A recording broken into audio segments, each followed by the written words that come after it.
नमस्कार, यह है न्यूज़ 18 का डिजिटल प्लेटफॉर्म और आपके साथ मैं हूं जास्मिन शर्मा। साल 2025 की पाकिस्तानी माशी रिपोर्ट के मुताबिक पाकिस्तान का कुल कर्ज बढ़कर 76,000 अरब डॉलर तक पहुंच चुका है। इसमें 51,500 अरब रुपए घरेलू बैंकों और 24,500 अरब रुपए बाहरी माशी तंजीमों यानी कि आर्थिक संस्थाओं से लिए गए हैं। मुल्क की जीडीपी ग्रोथ रेट 2023 में -0.2% थी, जो 2024 में 2.5% और 2025 में 2.7% रहने का तासुर है। ये रफ्तार न सिर्फ पाकिस्तान के लिए बल्कि पूरे इलाके के लिए भी फिक्र का सबब है। महंगाई की बात करें तो साल 2023 में ये दर 35% से ऊपर थी, जो पिछले 50 सालों में सबसे ज्यादा थी। विदेशी ज़र मुबादला 9.4 अरब डॉलर तक सिमट गया है, जिससे मुश्किल से 2 हफ्ते के इंपोर्ट का खर्च ही निकल सकता है। पाकिस्तान अब IMF का चौथा सबसे बड़ा कर्जदार बन चुका है और मुल्क का बजट ज्यादातर कर्ज की अदायगी में ही खत्म हो जाता है। माशी बदहाली के चलते हुकूमत ने आवाम और वुज़रा पर सख्त बचत के अहकाम लागू किए हैं। सरकारी खर्चों में कटौती, सब्सिडी में कमी और टैक्स बढ़ोतरी जैसी पॉलिसीज लागू की जा रही हैं। आम लोग महंगाई, बेरोजगारी और गरीबी से दो चार हैं, लेकिन इसी दौरान army chief general Asim Munir की शाही विदेश यात्राएं सुर्खियों में हैं, जो रुकने का नाम नहीं ले रही हैं। हाल ही में जनरल आसिम मुनीर ने अमेरिका का दौरा किया, जहां वो अमेरिकी सदर के साथ लंच पर गए और मॉल में बेबाकी से शॉपिंग करते हुए भी देखे गए। अब वो 20 से 23 जुलाई को श्रीलंका जा रहे हैं और इस सफर में वो चार्टर्ड प्लेन से जाएंगे। बाइक एस्कॉर्ट मिलेगा, हेलीकॉप्टर से सिगिरिया रॉक किला जाएंगे और एडम्स पीक की सैर भी करेंगे। कोलंबो के सबसे महंगे होटलों में कयाम करेंगे।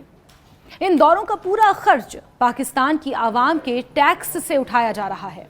रिपोर्ट्स के मुताबिक आसिम मुनीर को वो सहूलतें दी जा रही हैं जो पाकिस्तान के वुज़रा को भी नहीं मिलती, जबकि उन पर फिजूल खर्ची रोकने के लिए पाबंदियां हैं। पाकिस्तान में फौज का असर हमेशा से सियासत और हुकूमत के मरकज़ में रहा है। मौजूदा हालात में जब वज़ीर आज़म शहबाज शरीफ की हैसियत कमज़ोर होती जा रही है, आर्मी चीफ की विदेश यात्राएं और आलमी मंचों पर उनकी मौजूदगी इस असंतुलन को और उजागर करती है।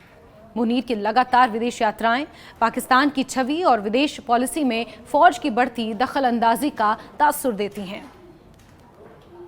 अब श्रीलंका के दौरे पर जा रहे आसिम मुनीर को लेकर एक बार फिर से सवालिया निशान खड़े हो रहे हैं।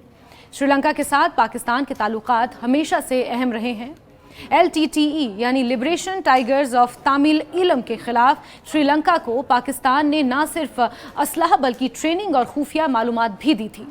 साल 2009 में LTTE की शिकस्त में पाकिस्तान की भूमिका काबिल तारीफ रही। मुनीर का यह दौरा उसी रिश्ते को आगे बढ़ाने की कोशिश के तौर पर भी देखा जा सकता है, लेकिन इसकी टाइमिंग और फिजूल खर्ची को लेकर मुल्क में तंज और नाराजगी है। पाकिस्तानी मीडिया और आवाम में आर्मी चीफ की इन शाही यात्राओं को लेकर गहरा गम गुस्सा है। सोशल मीडिया पर लोग सवाल उठा रहे हैं कि जब हुकूमत के पास कर्ज चुकाने के पैसे नहीं हैं, तब आर्मी चीफ के लिए करोड़ों खर्च किए जा रहे हैं। ये नाराजगी इसलिए भी बढ़ रही है क्योंकि IMF और दूसरी तंजीमों से कर्ज लेने के बाद आवाम पर टैक्स और महंगाई का बोझ बढ़ रहा है, लेकिन फौज और उनके अफसरान को किसी तरह की कटौती का सामना नहीं करना पड़ता।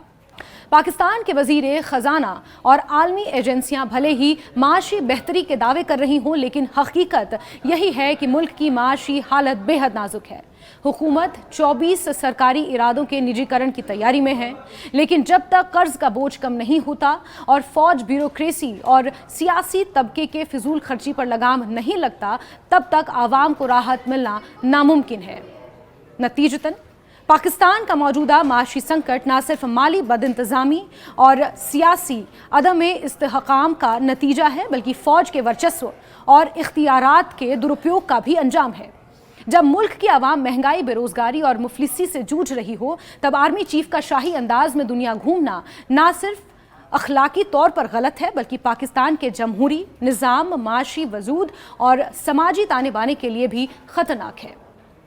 अगर पाकिस्तान को वाकई इस माशी इम्तिहान से बाहर निकलना है तो उसे सिर्फ माशी इस्लाहात ही नहीं बल्कि इख्तियारात की तकसीम, शफाफियत और जवाबदेही की भी सख्त ज़रूरत है, वरना आवाम के टैक्स के पैसे से सियासत और फौज का तमाशा यूं ही चलता रहेगा और पाकिस्तान कर्ज के दलदल में और गहराई तक धंसता जाएगा।